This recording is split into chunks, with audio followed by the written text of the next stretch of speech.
Welcome to the Narcissist Slayers podcast with your hosts, Hope Jay and Lynn Catalano. Every episode, we focus on recovery from narcissistic abuse. We talk about topics that we believe will help people to identify signs of abuse, learn strategies to cope, and most importantly, how to heal and move forward from narcissistic abuse.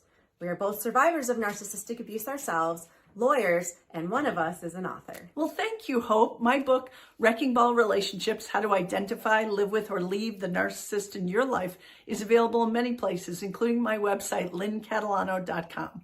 Because we have been in your shoes, we know how difficult this journey can be. That is why I founded the Center for Hope of Western New York, a nonprofit organization which provides education, support, and advocacy for survivors of narcissistic abuse. You can find out more about the Center for Hope at centerforhopewny.org, and all donations are gratefully welcomed and tax exempt. Please follow us on X and Instagram at NarcSlayersPod, and also on Facebook, TikTok, LinkedIn, Spotify, and YouTube, the Narcissist Slayers Podcast. You can also email us directly with your questions at narcslayers@centerforhopewny.org. Welcome back to the Narcissist Slayers. I'm your co-host, Hope Jay. And I'm your co-host, Lynn Catalano. And today we have a very special guest on our podcast, Dr. Stephen Harvey. Dr. Harvey is the CEO of Integrity Partners for Behavioral Health and the past executive director of the Western New York Higher Education Consortium, which focused on increasing graduation outcomes for students. Steve is the founder and CEO of the Center for Educational and Career Advancement and My Campus Max, LLC. Steve's passion is to assist young people with achieving their educational and career goals while developing healthy habits, expectations, and relationships. To that end, and with a history of working in the mental health domain.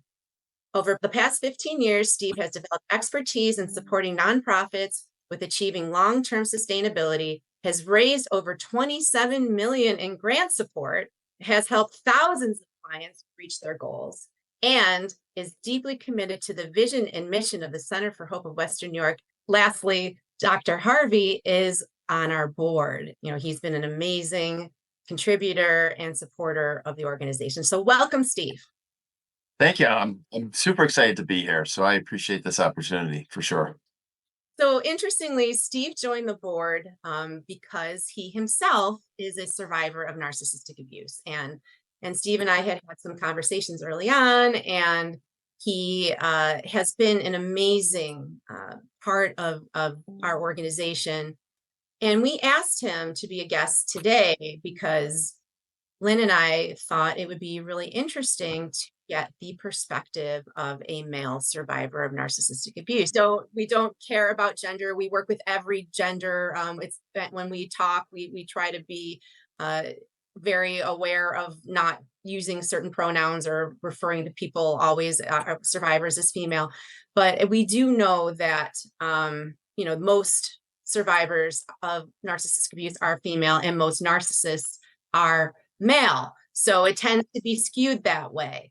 And I don't think that we spend a lot of time or have spent a lot of time focusing on the male experience. So that's why we invited Steve to talk today. And thank you for coming. Thank you for being willing to share your story with us and with our listeners. So Steve, I wanted to ask you first, how did you first recognize that you were in a relationship with a narcissist? Wow. Yeah. I never labeled it that until after the relationship ended. And and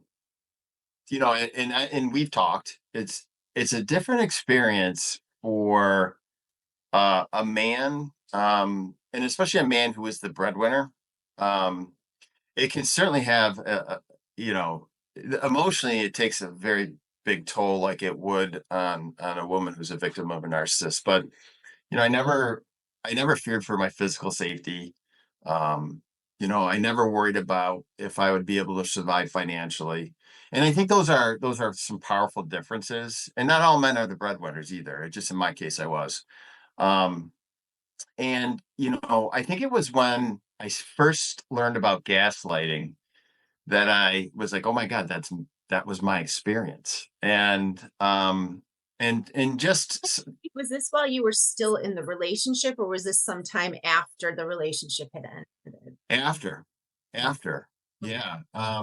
I, in my case, my partner had, in my opinion, and some professionals, also mental illness, which I think narcissism is, but it was complicated by some other things.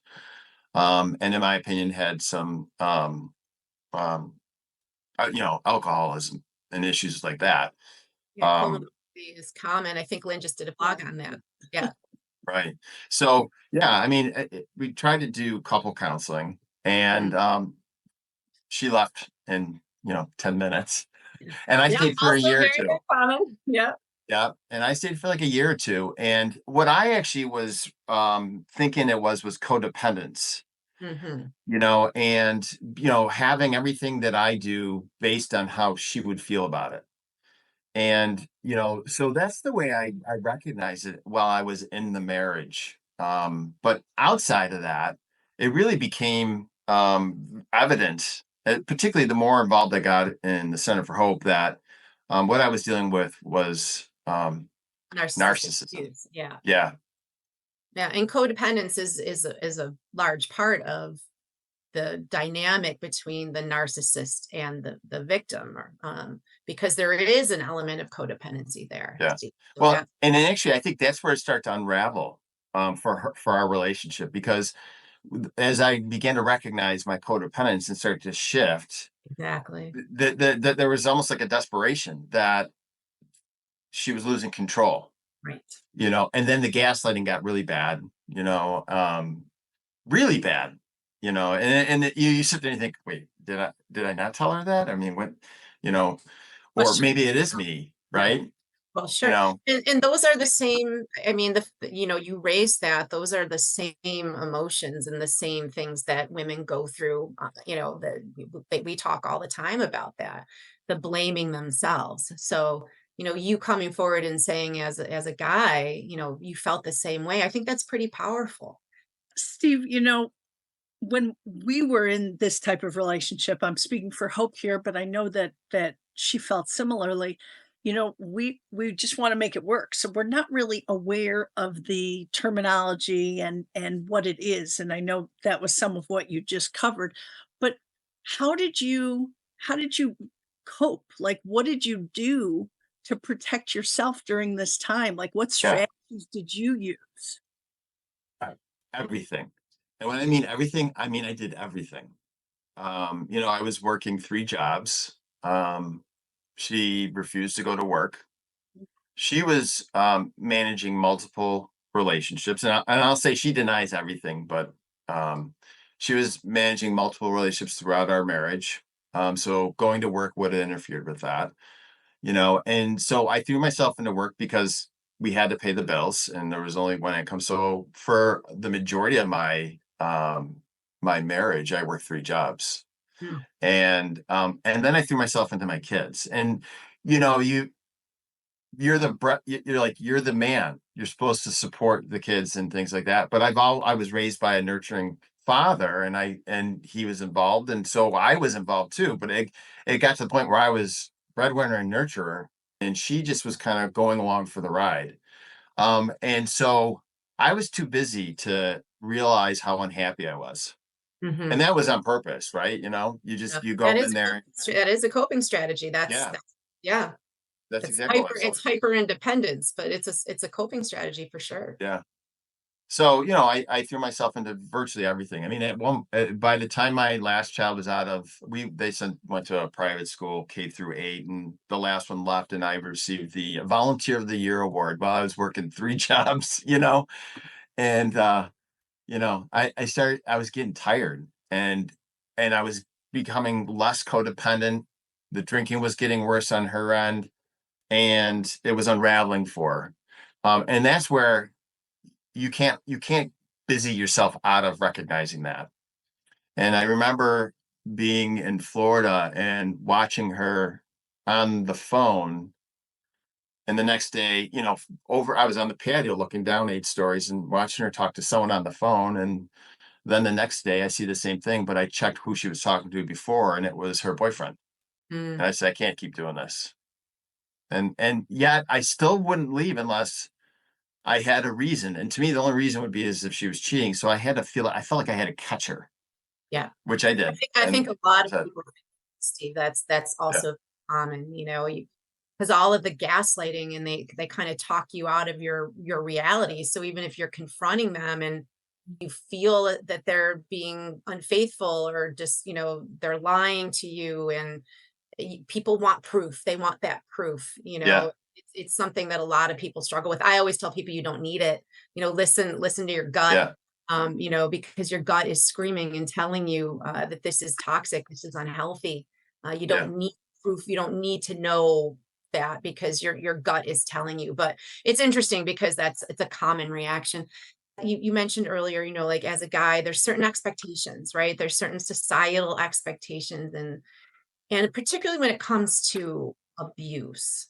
I think it's a very difficult thing for men in our society to, number one, like, view themselves as a victim of abuse, particularly a victim of abuse by a female.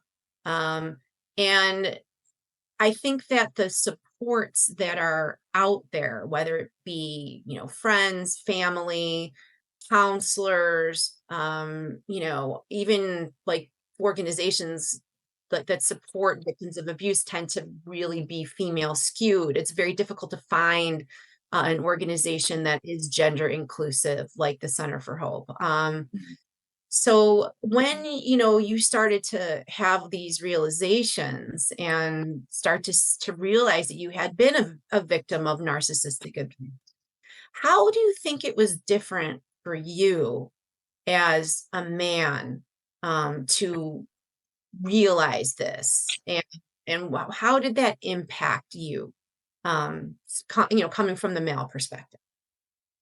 yeah. I mean, you know, the emotional abuse was it was unrelenting. And I'm sure everyone else says that, right? And I have a couple men in my lives who have gone through the exact same relationship, and it is unrelenting. And then, and toward the end, when it really unraveled, she got physical a couple of times, but that wasn't as bad as the physical abuse. And so, so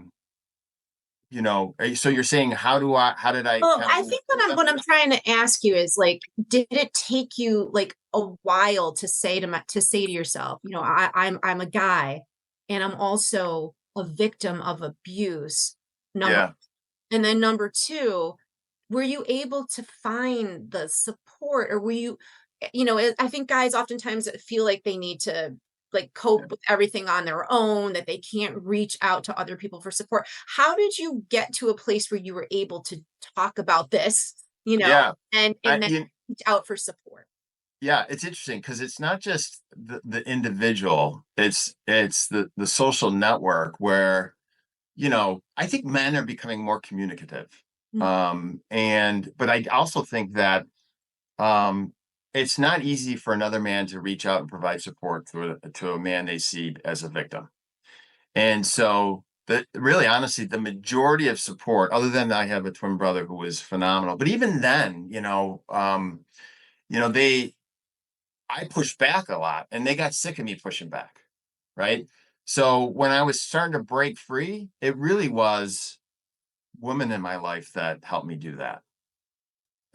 And so I would say that, and including a female counselor who I went to twice, and so for me, breaking free really took I did it because that's what I was supposed to do. Like I went to counseling because I was supposed to go to counseling, not because I felt like I needed it. Right. But when I did, then I started to realize that okay, so I guess I really do need it. Um, but it is I think it's very different for men. Um, Even the men that I know that have gone through it and are really dealing with it and still deal with it. Um, they don't want to admit that they're victims. They don't. Exactly. Right. It Is there some kind of shame about that, Steve? I mean, I think it's hard for women, but I'm curious what it feels like for a man. I would say it's more about the expectation than the shame. Okay. Meaning, I'm the breadwinner, I'm the man. So maybe, yeah. So maybe it's the expectation. And then if I'm meeting the expectation, yes, it's shame.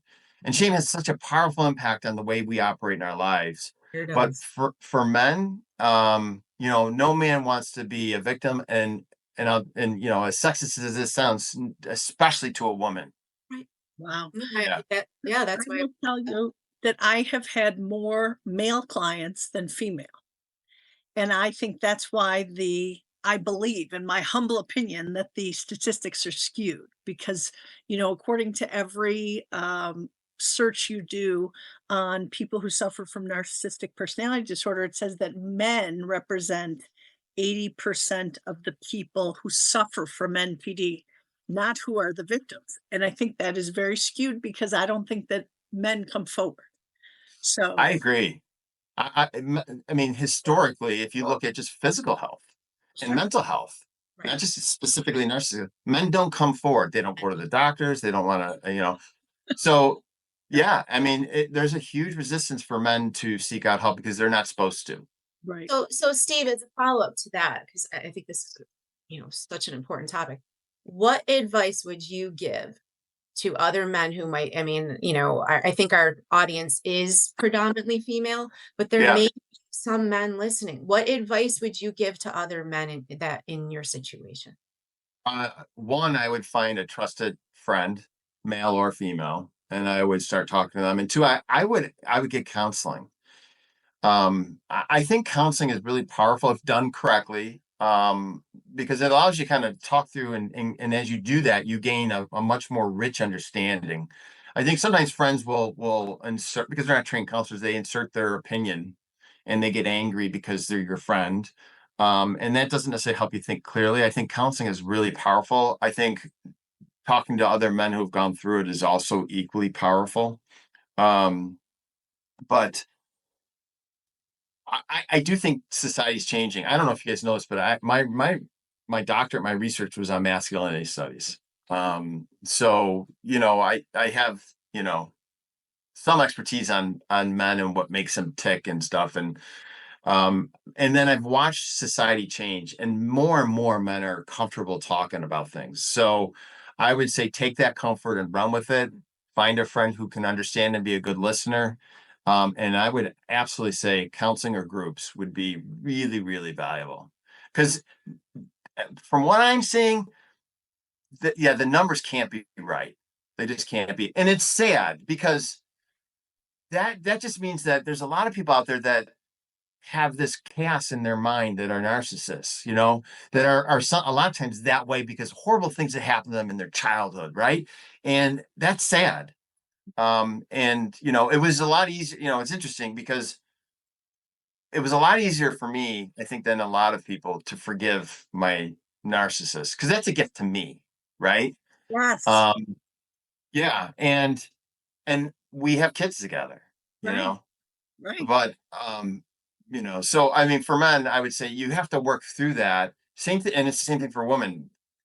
You know, you can forgive, but and still recognize what they did was wrong. Right. It's Absolutely. not an excuse. Right. So, but I do think men need to be more in tune with what they're going through and recognizing it as early as possible, just like women, and then go out and get help. And I would add to that, we talk about this a lot, but I really want any of our listeners who are men today to recognize the fact that you did not do anything to trigger this kind of behavior. You did not do anything you don't deserve this behavior. And so please don't just swallow your pain. Please talk to someone. So, I mean, I Yeah, think, and that's certainly and what said. and I didn't recognize it till after I got out. Right, and learned more about narcissistic abuse. And Right. so if you can recognize, even if I mean what I recognize is I was codependent, but Right.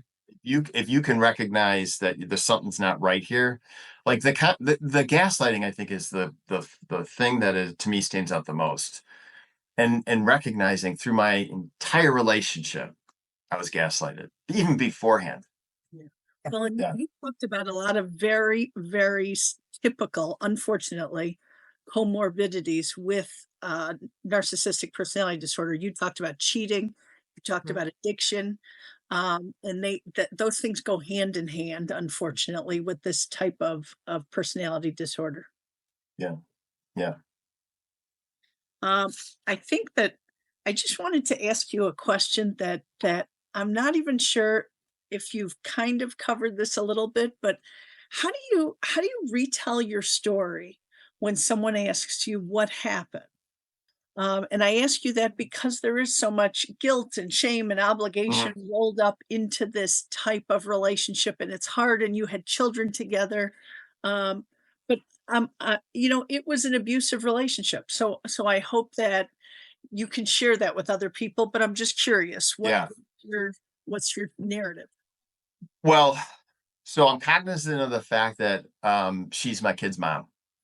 And when, but I also feel like, there's a guilt around divorce, like it failed. Right. And I want people to know it wasn't my fault. Right. And and for the first few years, that's what my goal was. Make sure people know it wasn't my fault. Now it's more about when I talk to people about it, I more so talk about how I'm teaching my kids to have healthy boundaries. That's And I Awesome. always say, with your mom, with me, with friends, know what your boundaries are, know what your response is when someone crosses it, and know what you're going to do when someone repeatedly crosses them.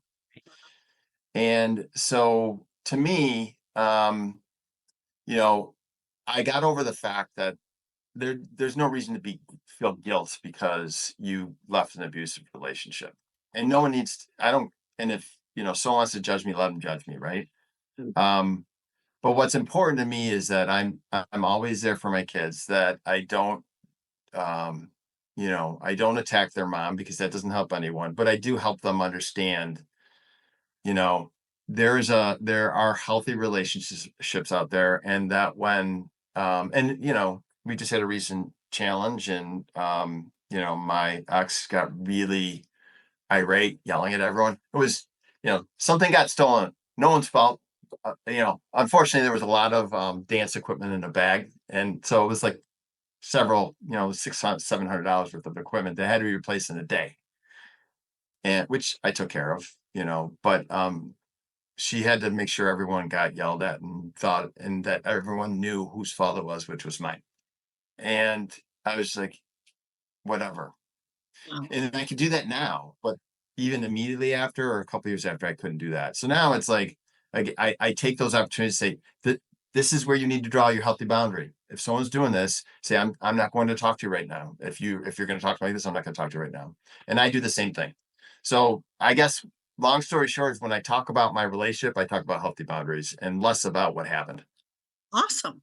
Awesome. so Steve, I think the last question that we have for you today, and is sort of you already kind of preemptively gave a good background, is what advice would you give to other men in your situation about how, to manage the relationship with your ex, when you have children together?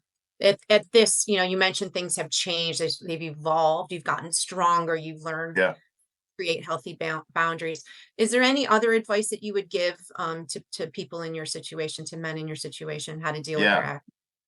First, I would say is you need to change because they won't. Right. And second particularly for men, you've got to get rid of the hate and anger.